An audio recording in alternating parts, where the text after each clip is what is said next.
everybody, welcome back to the Brie Myself and God channel, where I'm bringing you all things Brie and all things God. And welcome to episode 2 of the New Year, New View series. This is my series coming into the new year that's all about how we can level up our perspective to level up our lives in 2021 and beyond. Last week's video, if you missed it, was all about 5 key attitudes to bring into the new year. And this week I'm going to dive into a specific area of perspective that has been really affecting the start of my year and maybe affecting yours too. And so I just want to share some tips around it. And that is the area of self-perspective, self-image. How do we view ourselves? This has been an area of struggle for me and has caused my last couple of weeks and my first few weeks in the new year to start off a little rockier than I would have wanted. And so I'm going to be sharing from my experience starting off the year and trying to make some attitude adjustments to my self-image, and hoping that what I share is helpful for you and resonates with you too. So in today's video, I'm going to be sharing 5 tips and affirmations for a healthy self-image in 2021 and beyond. So let's get to it. The first tip that I have around having a healthy self-image is to not overinflate your flaws and underestimate your accomplishments.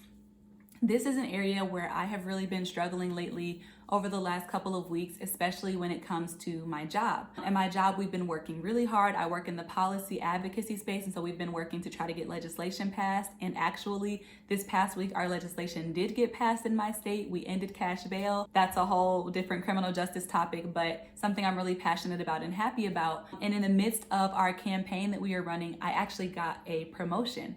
And that's like a huge thing, right? And something that's definitely worth celebrating. But in hindsight, I realized that I didn't really celebrate that much when it happened. I mean, not to mention being busy working, but even within myself, I didn't really say like, wow, Brie, good job. You really made a valuable contribution to your job, and they promoted you 3 months earlier than they were even talking about promoting you.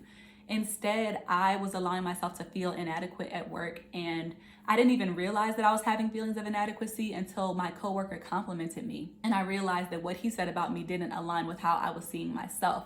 My coworker said to me, "Thank you for being brilliant and willing and able.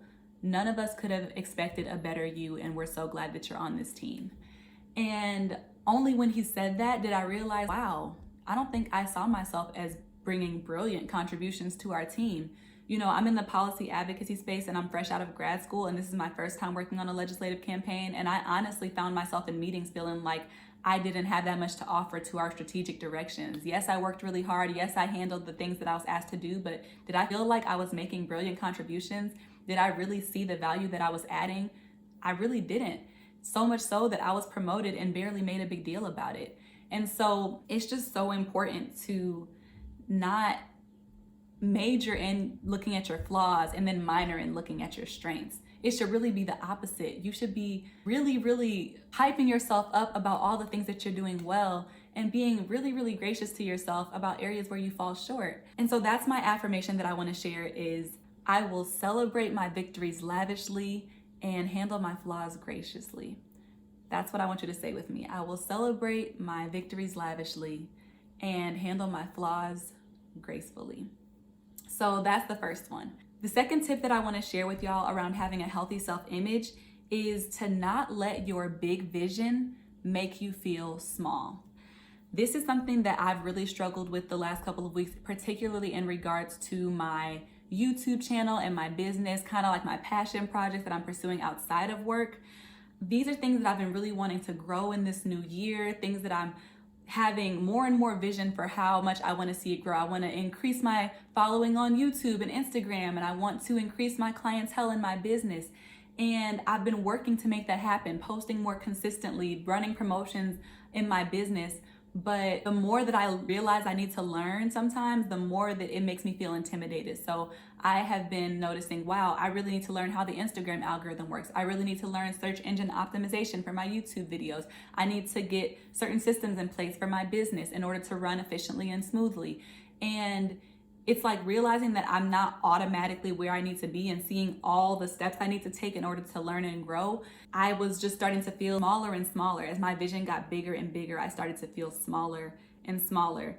And that is not right, because the truth of the matter is, when we have big vision, we have the ability to rise to the level of our vision. If you have the vision inside of you, that means that you have the potential to make it happen. If you don't know everything you need to know, you have the ability to learn it. If you don't have the systems in place that you need, you have the ability to develop and implement them.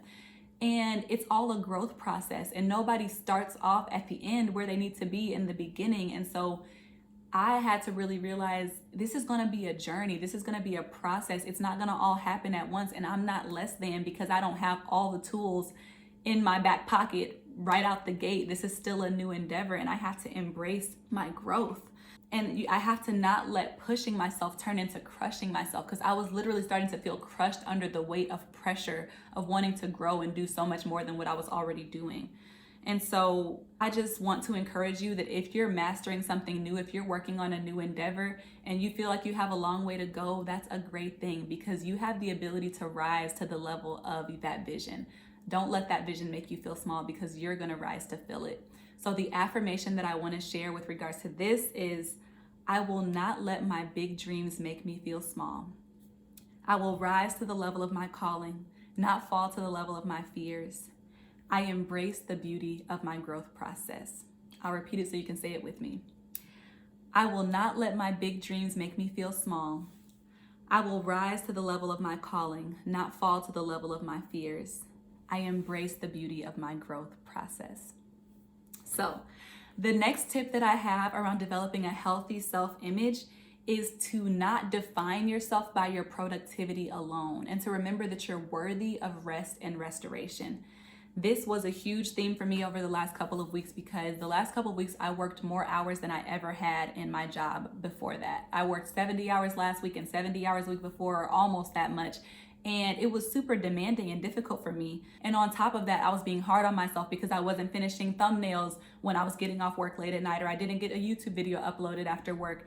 And sometimes as high achieving people, we almost wrap our identity up in our productivity. And so it's like, I am what I do, or my worth is determined by what I do, or how much I produce, or how well I perform. And that's a broken form of identity, because when your identity is wrapped up in what you do, then when you do less, or when you don't feel like you're doing enough, then your whole identity is under attack and your self-image is under attack. And so really what we want to do is have identity that is secure. Like, I am who I am. My worth is immutable. My worth does not change based on my productivity or what I accomplished today or didn't accomplish today. I do what I do because of who I am. I don't validate who I am by what I do. And the other thing I had to remind myself is that I'm not obligated to pour from an empty cup, because that drive to produce in order to feel secure in our identity can make us push ourselves past our limit. So I was tempted to try to record this video yesterday when I was still recovering from these crazy work weeks that I had. I was tempted to go out and see people because they wanted to see me, when really I was tired and needed to recharge. And I was tempted to apologize for, not being as responsive to text messages for just one day that I needed to myself, when really that is not something you should apologize for, because you need rest, and you can only pour out to others what you have already filled up in yourself. You can't pour, and you're not obligated to pour from an empty cup. So the affirmation I want to share here is, my identity is secure and not defined by my productivity. I am worthy of rest and restoration. I will restore myself unapologetically as often as I need it. I'll say that again for you. My identity is secure and not defined by productivity. I am worthy of rest and restoration. I will restore myself unapologetically as often as I need to. So the next thing that has really been an issue for me in my self-image recently is the comparison trap. So the tip that I have for you here is, don't compare your real life to someone else's highlight reel. I have really been doing this over the last couple of weeks, especially as a content creator. It's hard when you become a creator to not compare yourself to other people that you see on social media who are also content creators. So I have found myself looking at people who post every day on Instagram at the perfect time and being like, wow, I should be doing that. And I'm not posting enough on Instagram. They post like every day and I haven't posted on my Instagram timeline in a couple of weeks. Or looking at a YouTuber that I follow who uploads twice a week and being like, man, I'm struggling to upload once a week, and different things like that. And just comparing myself and feeling inadequate.